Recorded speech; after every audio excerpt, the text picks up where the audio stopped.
Lorsque les soldats britanniques ont pris d'assaut les plages de Normandie en juin 1944, ils portaient un fusil qui avait déjà près de 50 ans, le Lee Enfield à chargeur court, conçu en 1895 et officiellement adopté en 1907, était encore l'arme standard des forces du Commonwealth.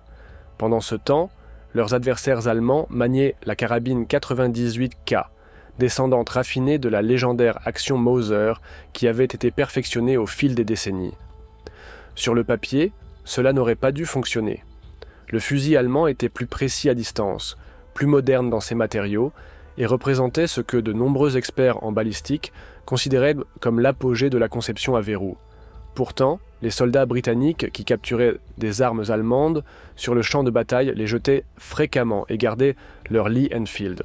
Ce n'était pas du sentimentalisme ou de l'entêtement, c'était du pragmatisme de combat né d'une expérience difficile. L'histoire du Lee Enfield commence dans les années 1880, lorsque l'armée britannique a reconnu qu'elle avait besoin d'un fusil à répétition utilisant de la poudre sans fumée. James Parislee, un inventeur écossais-canadien, avait conçu un système révolutionnaire de chargeurs amovibles.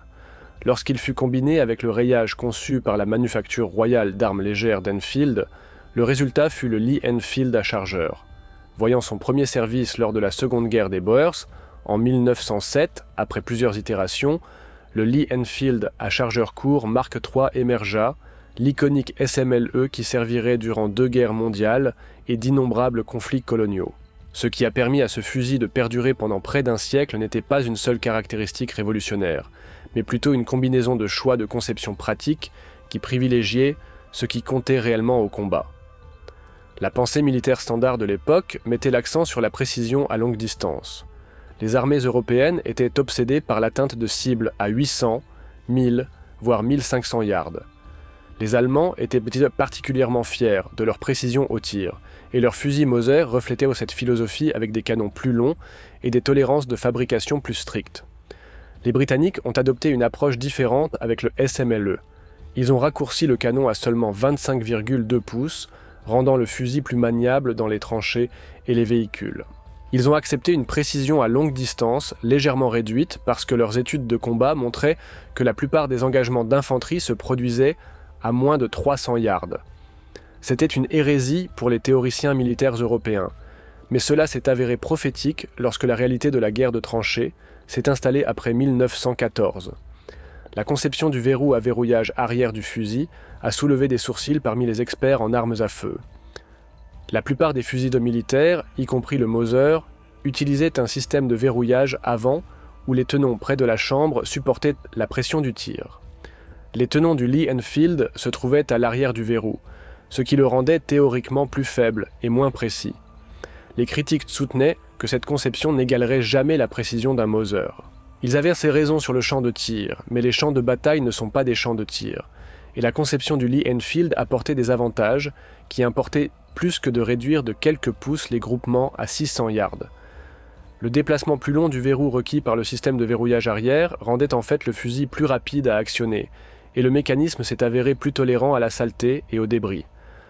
En 1939, lorsque la Grande-Bretagne s'est à nouveau retrouvée en guerre avec l'Allemagne, le SMLE était théoriquement obsolète. Pourtant, la production a augmenté au lieu d'être progressivement abandonnée. Les usines en Grande-Bretagne, en Inde et en Australie en ont produit des millions supplémentaires. Les commandants britanniques ne s'accrochaient pas à la tradition. Ils savaient que quelque chose qui semblait bon dans un manuel d'ingénierie ne se traduisait pas toujours par une supériorité au combat. L'armée britannique avait une norme d'entraînement qui semblait impossible la première fois que les recrues en entendaient parler. Chaque soldat était censé tirer 15 coups visés par minute avec le Lee Enfield à verrou. Les plus habiles pouvaient atteindre 30 coups. C'était ce qu'on appelait la minute folle. Et ce n'était pas un exercice de démonstration en temps de paix. C'était une doctrine tactique fondamentale qui sauverait le corps expéditionnaire britannique dans les premiers mois de la Première Guerre mondiale. Le 23 août 1914, dans la ville belge de Mons, environ 70 000 soldats britanniques ont affronté près de 160 000 troupes allemandes. Les Allemands s'attendaient à une victoire rapide, contre ce qu'ils supposaient être une force petite et dépassée. Au lieu de cela, ils se sont heurtés à un mur de tirs de fusil si intense que les commandants allemands croyaient faire face à des mitrailleuses masquées. Ce n'était pas le cas. Ils faisaient face à des fusiliers britanniques faisant exactement ce pourquoi ils avaient été entraînés. Le mécanisme du SMLE était spécifiquement conçu pour la vitesse. La poignée du verrou était placée à un angle de 60 degrés plutôt que les 90 degrés trouvés sur la plupart des fusils militaires. Ce mouvement de verrou plus court signifiait moins de mouvement entre les tirs. Vos mains restaient dans une position naturelle, sans rotation excessive du poignet. Le verrou à verrouillage arrière du fusil obligeait le tireur à armer le percuteur, en fermant plutôt qu'en ouvrant, ce qui semblait plus intuitif lors du tir rapide. Lorsque vous ouvriez le verrou, la douille usée était éjectée en douceur sans la résistance de la compression d'un ressort principal. Vous vous concentriez entièrement sur l'introduction de la prochaine cartouche.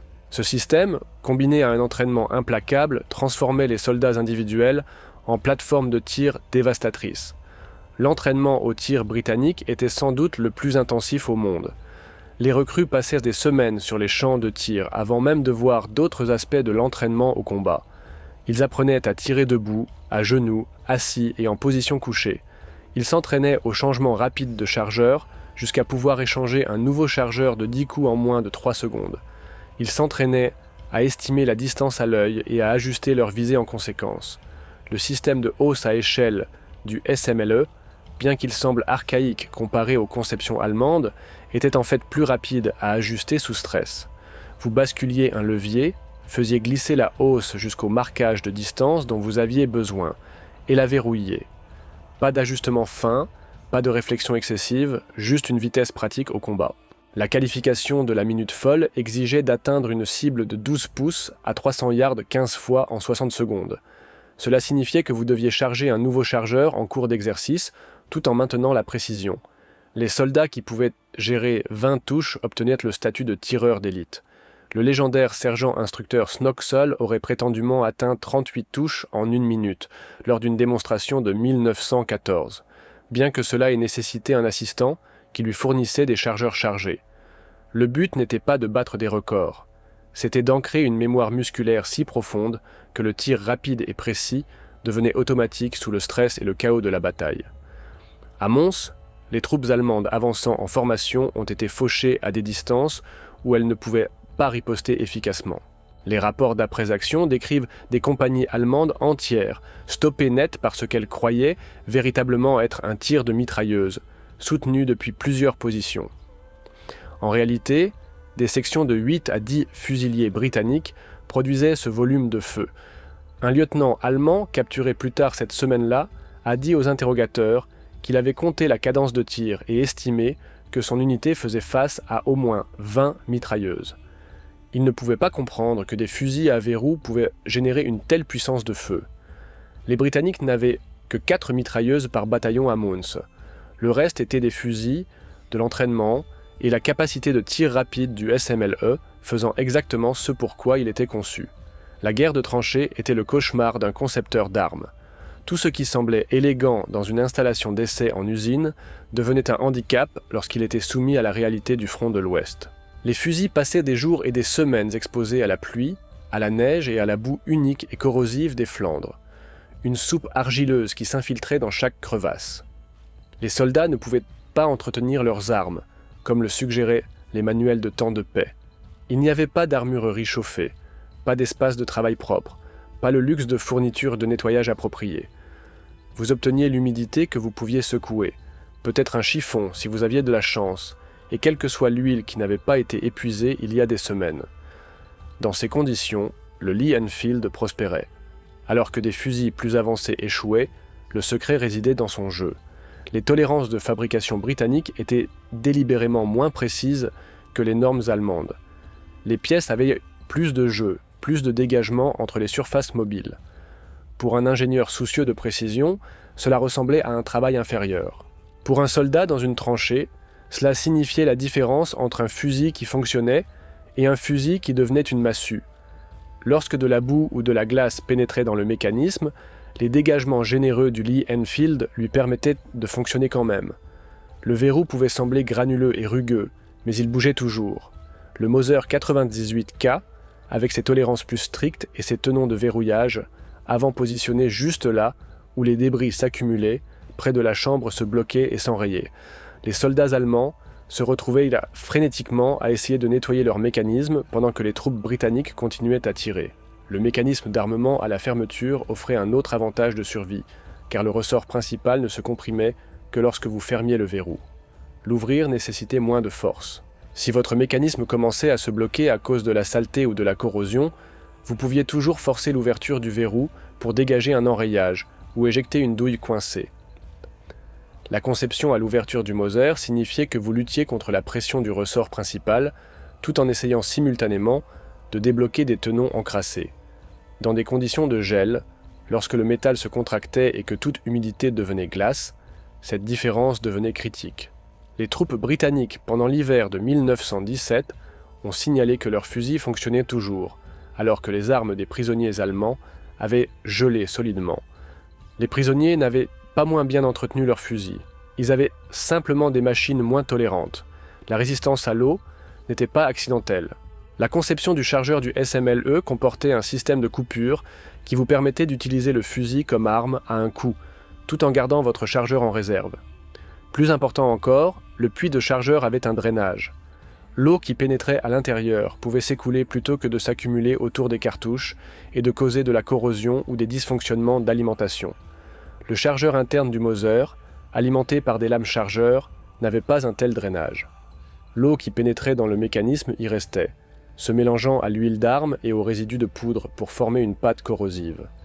Les armuriers britanniques récupérant des armes allemandes après des offensives majeures ont noté que les Moser capturés avaient zionné souvent de la rouille et de la corrosion dans le puits de chargeur, même lorsque le métal extérieur semblait correct. Le mobilier en bois du fusil contribuait à la fiabilité de manière qui semblait contre-intuitive. La crosse du SMLE était faite de noyer, généralement du noyer indien, qui était relativement tendre et absorbait les impacts sans se fissurer. Lorsque les soldats utilisaient leurs fusils comme outil de martelage pour enfoncer des piquets de tranchées, ouvrir des caisses de munitions ou casser la glace, la crosse du Lee Enfield survivait à des abus qui auraient à les briser le bois de hêtre plus dur couramment utilisé dans les crosses Moser. Une crosse fissurée n'était pas seulement des dommages cosmétiques. Cela affectait la précision et, si c'était grave, pouvait rendre le fusil dangereux à tirer. Les rapports d'ordonnance britanniques de l'offensive de la Somme ont noté que les Lee Enfield retournés pour réparation avaient beaucoup moins de défaillances catastrophiques de crosse que les fusils allemands capturés soumis à une utilisation similaire. Le mécanisme Moser 98 est souvent appelé la conception de fusil à verrou la plus réussie de l'histoire, et pour une bonne raison. La conception de 1898 de Paul Moser est devenue le modèle que des dizaines de pays ont copié ou adapté. Son extracteur à alimentation contrôlée saisissait le bourrelet de la cartouche dès que la cartouche quittait le chargeur, la guidant en douceur dans la chambre. Les deux tenons de verrouillage, avant positionnés juste à la chambre, offraient un support maximal exactement là où les pressions culminaient pendant le tir. La sécurité à 3 positions permettait d'ouvrir le verrou avec la sécurité engagée pour le déchargement. Sur le papier et sur le champ de tir, le Moser représentait l'apogée de l'ingénierie à verrou. Les soldats allemands étaient entraînés à être des tireurs d'élite et leur arme reflétait cet accent sur la précision. À 600 yards, un tireur allemand qualifié avec un K, 98K, surpassait constamment un soldat britannique avec un SMLE. Mais les guerres ne se gagnent pas, à 600 yards, sur un champ de tir à distance connue. La force du Moser était aussi sa limitation. Ses tolérances strictes qui garantissaient la précision rendaient le mécanisme moins tolérant. Le système d'alimentation contrôlé, bien que théoriquement supérieur pour la fiabilité, exigeait que le verrou parcourt un chemin plus long et plus complexe. Vous deviez soulever la poignée du verrou à 90 degrés complets, tirer tout droit vers l'arrière sur une distance considérable, pousser la nouvelle cartouche vers l'avant tout en vous assurant qu'elle s'engageait correctement avec l'extracteur, puis faire pivoter la poignée vers le bas. Chaque mouvement devait être délibéré et complet. Le précipiter et vous obteniez un échec d'alimentation ou une double alimentation. Sous stress, lorsque vos mains étaient froides ou tremblantes, lorsque vous deviez faire descendre des cartouches immédiatement, cette complexité devenait un handicap. La doctrine militaire allemande mettait l'accent sur le tir visé délibéré. Leur manuel d'entraînement insistait sur le contrôle de la respiration, la pression sur la détente, la bonne image de visée. Un soldat allemand était censé faire compter chaque coup, particulièrement à des distances plus longues où la précision supérieure du Moser se montrait. Cette philosophie avait du sens dans le contexte de la guerre de la fin du XIXe siècle, où les engagements se produisaient à des distances plus longues, et où l'approvisionnement en munitions était une préoccupation constante. Mais en 1914, et certainement en 1939, le combat d'infanterie avait changé. Les armes automatiques fournissaient un tir soutenu. L'artillerie dominait le champ de bataille. Le rôle de le fantassin consistait de plus en plus en une réponse rapide à des distances plus courtes, exactement là où les avantages du SMLE émergeaient. La différence pratique se montrait dans la cadence de tir. Un soldat allemand entraîné pouvait tirer environ 10 à 12 coups visés par minute avec le 98K. C'était respectable, mieux que la plupart des autres armées équipées de fusils similaires, mais c'était la moitié du standard du SMLE. Dans un échange de tirs durant 2 minutes, un soldat britannique pouvait tirer 30 cartouches, tandis que son homologue allemand en gérait 24 au mieux. Ces 6 cartouches supplémentaires représentaient des pertes potentielles infligées, ou un tir de suppression qui gardait les têtes ennemies baissées. Multipliez cela à travers un peloton, et la différence devenait décisive. Les tactiques allemandes de petites unités devaient s'appuyer plus lourdement sur leurs excellentes mitrailleuses MG-34 et MG-42 pour fournir le volume de feu que les sections britanniques pouvaient générer avec des fusils seuls. Le canon plus long du Mauser, 23,6 pouces comparé aux 25,2 pouces du SMLE, lui donnait une vélocité initiale supérieure et une trajectoire plus plate à distance. Les tireurs d'élite allemands adoraient le K, 98K, pour cette raison. Mais pour le fantassin moyen, ce potentiel de précision supplémentaire était gaspillé. Les études de combat des 2 guerres mondiales montraient constamment que la plupart des soldats ne pouvaient pas utiliser efficacement la portée précise maximale de leurs armes sous le stress du champ de bataille. Le bruit, la confusion, la peur et l'épuisement physique du combat dégradaient la précision du tir bien plus que toute limitation de précision inhérente à l'arme. Le SMLE était suffisamment précis pour les distances où les combats se produisaient réellement, et son fonctionnement plus rapide importait plus que la précision que la plupart des soldats ne pouvaient, de toute façon, pas atteindre. La capacité du chargeur semble un détail technique mineur, jusqu'à ce que vous soyez dans un échange de tirs, et que vous comptiez les cartouches. Le Lee Enfield contenait 10 cartouches dans un chargeur amovible. Le Mauser K 98K contenait 5 cartouches dans un chargeur interne, alimenté par des lames chargeurs. Cet avantage de 2 contre 1 a fondamentalement changé la manière dont les soldats combattaient. Lorsqu'une section britannique ouvrait le feu, elle pouvait maintenir ce feu 2 fois plus longtemps avant de devoir recharger. Lorsqu'il rechargeait, changer de chargeur prenait environ 3 secondes avec un mouvement pratiqué. Éjecter le vide, insérer un nouveau, chambrer une cartouche. Un soldat allemand rechargeant son Mauser devait ouvrir la culasse, positionner une lame chargeur de 5 cartouches dans le guide, pousser les cartouches vers le bas avec la pression du pouce jusqu'à ce qu'elles alimentent le magasin, extraire la lame vide, puis chambrer la première cartouche. Même un soldat bien entraîné avait besoin de 6 à 8 secondes, et cela en supposant que la lame s'alimentait sans accroc. Les mathématiques du combat de petites unités faisaient que cette différence de capacité se multipliait au cours d'un engagement. Une section d'infanterie britannique standard se composait de 10 hommes. Dans un échange de tirs soutenu avec tous les fusils tirants, cette section pouvait délivrer 100 cartouches avant que quiconque n'ait besoin de recharger. Une escouade allemande comparable de 10 hommes pouvait délivrer 50 cartouches. Si l'engagement durait 2 minutes et que les 2 camps maintenaient leur cadence de tir entraînée, la section britannique envoyait environ 300 cartouches, tandis que l'escouade allemande en gérait environ 200 à 240. Il ne s'agissait pas seulement de dépenses de munitions. Il s'agissait de maintenir un feu continu. Pendant que les soldats allemands rechargeaient, les soldats britanniques continuèrent de tirer.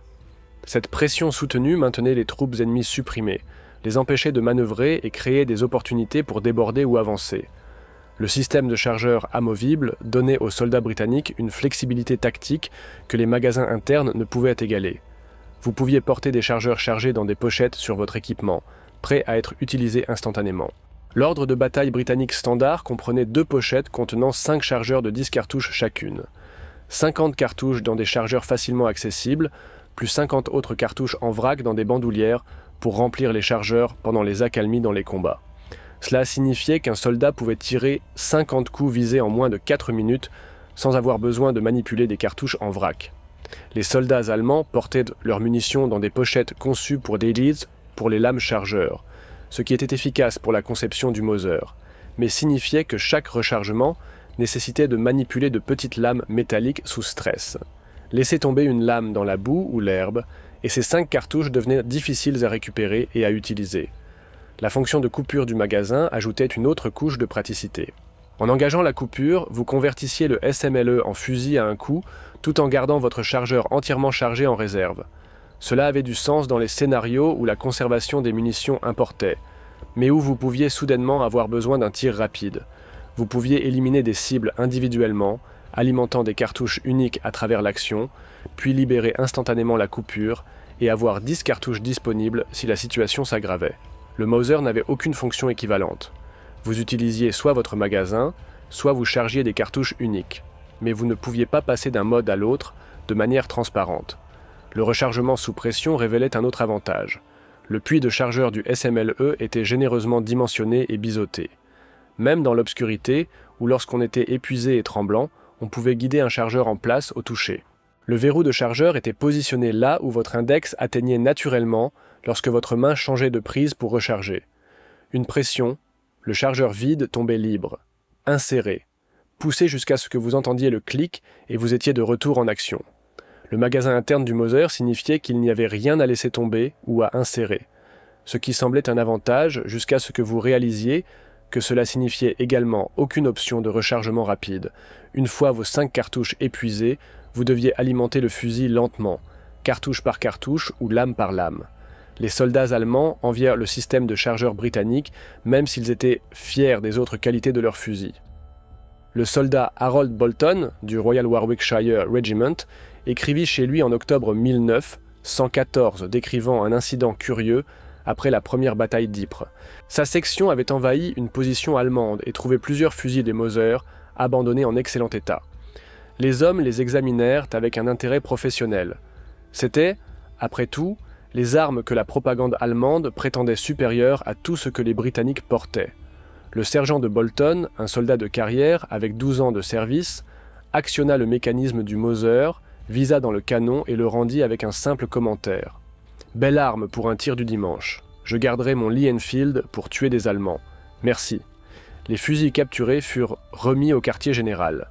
Chaque homme de cette section garda son SMLE. Ce schéma se répéta tout au long des 2 guerres mondiales. Après les engagements majeurs, les troupes britanniques et du Commonwealth avaient l'occasion d'acquérir des armes allemandes. Certains les gardaient comme souvenir. Certains utilisaient des munitions capturées lorsque leurs propres approvisionnements s'épuisaient. Mais lorsqu'on leur donnait un véritable choix, les soldats préféraient massivement leur Lee Enfield. Le caporal Jack Thomas, qui combattit en Afrique du Nord avec la 8e armée, tint un journal qui survécut à la guerre. Dans une entrée de janvier 1943, après les combats autour de la ligne Marette, il décrivit son peloton pillant un dépôt de ravitaillement allemand. Ils prirent des munitions, de la nourriture, même quelques mitraillettes MP-40, mais les fusils K-98 capturés furent de laissés derrière. Thomas écrivit « Les gars n'échangeront pas leurs fusils. Celui de Jerry a l'air élégant, mais le nôtre tire plus vite, et c'est ce qui compte quand il court vers vous. » Le lieutenant William Douglas Home, qui servit avec le Royal Armoured Corps, consigna ses observations dans des lettres qui furent plus tard publiées. Après avoir interrogé des prisonniers allemands en Normandie en juillet 1944, il nota leur respect pour la précision de tir britannique et le cadence de tir. Un sergent allemand lui dit par l'intermédiaire d'un traducteur que son escouade avait été convaincue qu'il faisait face à des armes automatiques lors d'un engagement près de Caen. Lorsque Douglas Home expliqua qu'il s'agissait de fusils à verrou, le sergent ne le crut pas initialement. Il avait compté le feu entrant et insistait qu'aucun fusil à verrou ne pouvait maintenir ce volume. Douglas Home sortit un SMLE et démontra la technique du tir rapide. L'expression du sergent, écrivit Douglas Home, était un mélange de respect et d'agacement profond d'avoir été battu par ce qu'il avait considéré comme de l'équipement obsolète. Les perspectives n'étaient pas purement britanniques.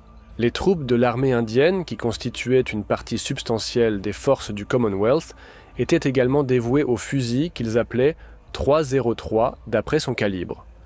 Le soldat Jian Singh de la 4e division indienne écrivit en panjabi à sa famille, décrivant la campagne d'Afrique de l'Est contre les forces italiennes en 1941. Son unité captura des fusils italiens, Carcano et des Mauser allemands utilisés par les troupes coloniales. Singh décrivit avoir essayé un Mauser et l'avoir trouvé trop lent pour le combat, bon seulement pour le tir soigné. L'armée indienne utilisait le Lee Enfield depuis 1905 et les soldats de la frontière du nord-ouest à la Birmanie louèrent constamment sa fiabilité et sa vitesse. Les troupes indiennes combattirent dans certaines des conditions les plus dures de la guerre, chaleur du désert, humidité de la mousson, froid de montagne, et leurs témoignages soulignèrent à plusieurs reprises que le SMLE fonctionnait lorsque d'autres fusils échouaient. Les soldats australiens étaient notoirement pragmatiques concernant l'équipement. Si quelque chose fonctionnait mieux, ils l'utilisaient indépendamment des règlements. Le sergent Bill Griffiths, qui combattit à Tobruk et El Alamein avec la 9e division australienne, prit des notes qui forment la base d'un mémoire d'après-guerre.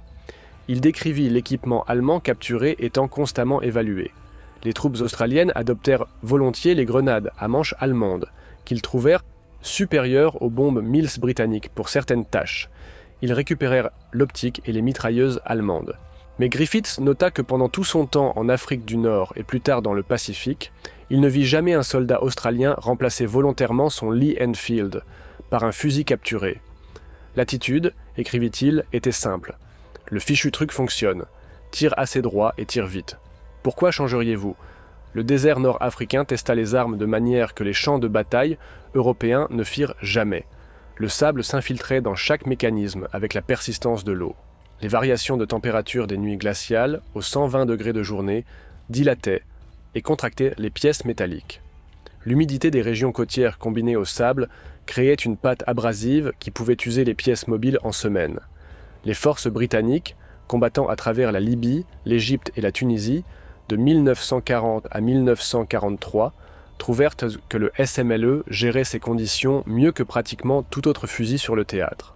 Les troupes allemandes respectaient la précision du Mauser, mais leur manuel de campagne incluait des sections étendues sur l'entretien dans le désert, des procédures spéciales requises pour maintenir le K-98 en état de marche. Les manuels britanniques disaient simplement de secouer le sable et de continuer à tirer. Les tolérances lâches que les ingénieurs critiquaient devinrent le salut dans le désert. Le sable qui aurait bloqué les actions plus serrées du Mauser tombait simplement à travers les dégagements plus généreux du Lee Enfield. Les troupes australiennes et néo-zélandaises à Tobruk combattirent à travers des tempêtes de sable qui réduisirent la visibilité à longueur de bras. Lorsque le sable se dissipait, leurs fusils fonctionnaient toujours. Les fusils italiens Carcano utilisés par les forces opposées se bloquaient fréquemment complètement après les tempêtes de sable, nécessitant un démontage complet. Même le Mauser nécessitait un nettoyage significatif avant que le fonctionnement fiable ne revienne. Les rapports des armuriers britanniques du siège de Tobruk notèrent que les Lee Enfield revenaient pour réparation avec du sable littéralement aggloméré à l'intérieur de l'action. Pourtant, la plupart fonctionnaient encore assez bien pour le combat.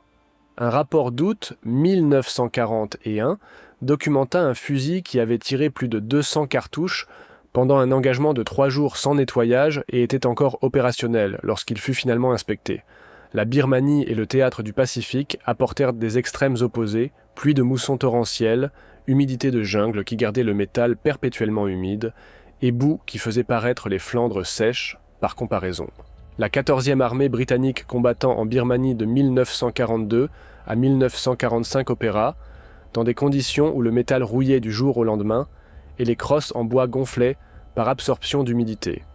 Les fusils japonais, Arisaka, armes bien conçues en soi, souffrirent de l'humidité affectant leurs canons chromés et causant des problèmes d'alimentation. Le canon non chromé du SMLE nécessitait un nettoyage plus fréquent, mais s'avéra moins sujet aux piqûres et à la corrosion qui tourmentait les canons chromés lorsque le plaquage échouait. Les crosses en noyer absorbaient l'humidité sans le gonflement dramatique qui affectait les bois plus denses utilisés dans les fusils japonais et certains fusils allemands. Les troupes britanniques opérant en Arakan et le long de la rivière Chinduin passèrent souvent des semaines sans installations appropriées d'entretien des armes. Le sergent Charles Scarfrey du Border Regiment décrivit son fusil après 3 semaines d'opérations continues en jungle au début de 1944. Le métal était tacheté de rouille de surface. La crosse était devenue presque noire à cause de l'humidité et de la manipulation. Et le canon était encrassé par des centaines de cartouches, sans nettoyage approprié. Pourtant, lorsque son unité engagea les positions japonaises au col de Nga-Kiedauk, le fusil fonctionna parfaitement.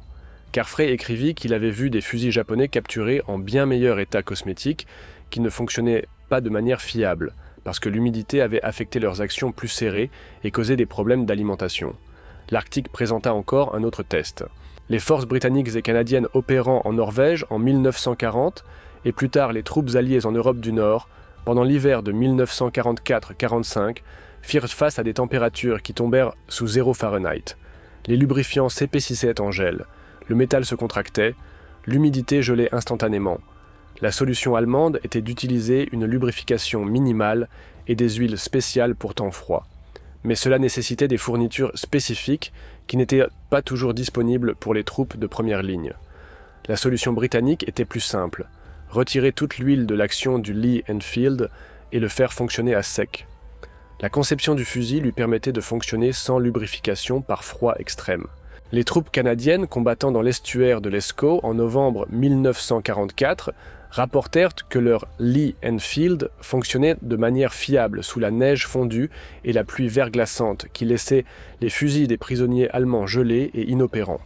L'action de fermeture signifiait moins de force requise pour ouvrir la culasse, ce qui importait lorsque le métal se contractait à cause du froid, et que chaque mouvement nécessitait un effort supplémentaire. La durée de vie en service du Lee Enfield raconte une histoire qui contredit la sagesse conventionnelle sur la technologie militaire. Le fusil entra en service britannique en 1895 en tant que magazine Lee Enfield, évolua en SMLE en 1907 et demeura l'arme d'infanterie britannique et du Commonwealth Standard pendant la Seconde Guerre mondiale. Mais son histoire ne s'est pas terminée en 1945. L'Inde continua de fabriquer des Lee Enfield jusqu'aux années 1980. Le fusil vit le combat en Corée, en Malaisie, au Kenya, à Suez et au Malouines. Les Rangers canadiens dans l'Arctique recevaient encore la variante numéro 4 Mark I jusqu'en 2015, 120 ans après que la conception du Lee Enfield soit apparue pour la première fois. Aucun autre fusil à verrou militaire n'approche ce record de service. Le Mauser 98, malgré son excellence technique, fut remplacé dans les années suivant la défaite de l'Allemagne. Le Springfield américain, 1903, l'Arisaka japonais, le Mosin Nagant soviétique, tous furent progressivement retirés dans une génération après la fin de la Seconde Guerre mondiale. Seul le Lee Enfield persista. Cette longévité n'était pas de la nostalgie ou de l'inertie bureaucratique. C'était la reconnaissance que le fusil avait bien fait les fondamentaux de manière, qui importait plus que ce que les spécifications suggéraient. Les Britanniques n'avaient pas entrepris de construire le fusil le plus précis ou le fusil le plus précisément fabriqué. Ils avaient construit un fusil optimisé pour ce que le combat d'infanterie exigeait réellement. Tir rapide soutenu, fiabilité dans des conditions défavorables et simplicité d'opération sous stress. Ces priorités semblaient presque pédestres comparées à l'élégance d'ingénierie du Mauser, mais elles s'avérèrent plus précieuses que la précision que la plupart des soldats ne pouvaient exploiter. Le SMLE représentait une philosophie selon laquelle l'efficacité sur le terrain l'emportait sur l'excellence sur le papier. Le développement moderne des armes légères militaires a réappris à plusieurs reprises les leçons du Lee Enfield. Les premiers échecs du fusil M16 au Vietnam vinrent en partie de tolérances serrées qui faisaient que l'arme se bloquait dans les conditions de jungle, le même problème qui tourmentait le Mauser dans la boue et le sable. La solution impliquait de desserrer les tolérances et d'ajouter un chromage, appliquant essentiellement les principes que le SMLE incarnait depuis 1907. La fiabilité légendaire de l'AK-47 vient de dégagements généreux, qui lui permettent de fonctionner lorsqu'il est rempli de saleté, exactement ce qui faisait fonctionner le Lee Enfield dans les tranchées 70 ans plus tôt. La doctrine militaire contemporaine met l'accent sur le volume de feu et l'engagement rapide à des portées plus courtes plutôt que sur le tir de précision à longue portée. La même philosophie qui amena la Grande-Bretagne à prioriser la minute folle sur la précision à 1000 yards. L'histoire du fusil offre des leçons plus larges sur la technologie militaire et les achats. L'ingénierie avancée ne se traduit pas automatiquement par la supériorité sur le champ de bataille. Le Mauser était objectivement plus sophistiqué dans sa conception. Alimentation contrôlée, double tenon de verrouillage avant, métallurgie supérieure. Mais la sophistication crée de la complexité, et la complexité crée des points de défaillance. Cela importe parce que les guerres sont menées par des conscrits et des réservistes, pas seulement par des soldats de carrière. Une arme qui ne performe excellemment qu'entre des mains expertes est moins précieuse qu'une arme qui performe adéquatement entre toutes les mains. La leçon économique est tout aussi pertinente. La Grande-Bretagne a produit environ 17 millions de Lee Enfield, dans toutes ses variantes de 1895 aux années 1950. Le processus de fabrication utilisait un outillage plus simple et un usinage moins précis que ce que le Mauser exigeait. Cela signifiait que les usines pouvaient être installées plus rapidement, les ouvriers formés plus vite et les coûts de production maintenus plus bas. Pendant la Seconde Guerre mondiale, lorsque la capacité industrielle déterminait combien de fusils une armée pouvait déployer, la fabricabilité du SMLE est devenue un avantage stratégique. L'Allemagne produisait d'excellents fusils, mais jamais en quantité suffisante. La Grande-Bretagne produisait des fusils suffisamment bons en quantité suffisante pour armer non seulement ses propres forces, mais aussi pour fournir des armes aux mouvements de résistance et aux nations alliées à travers le monde. Des armes adéquates en quantité suffisante battent des armes supérieures en nombre limité. Le Lee Enfield a prouvé que ancien ne signifie pas obsolète et que moderne ne garantit pas meilleur. Il a prouvé que comprendre comment les soldats combattent réellement importe plus que la performance théorique. Plus important encore, il a prouvé que la meilleure arme n'est pas celle qui remporte les concours de conception. C'est celle qui continue de fonctionner quand tout le reste a échoué. Celle en laquelle les soldats ont confiance pour leur vie et qui les ramène vivants chez eux. La préférence du Tommy britannique pour son fusil dépassé plutôt que pour les armes modernes allemandes n'était pas de l'entêtement, c'était de la sagesse.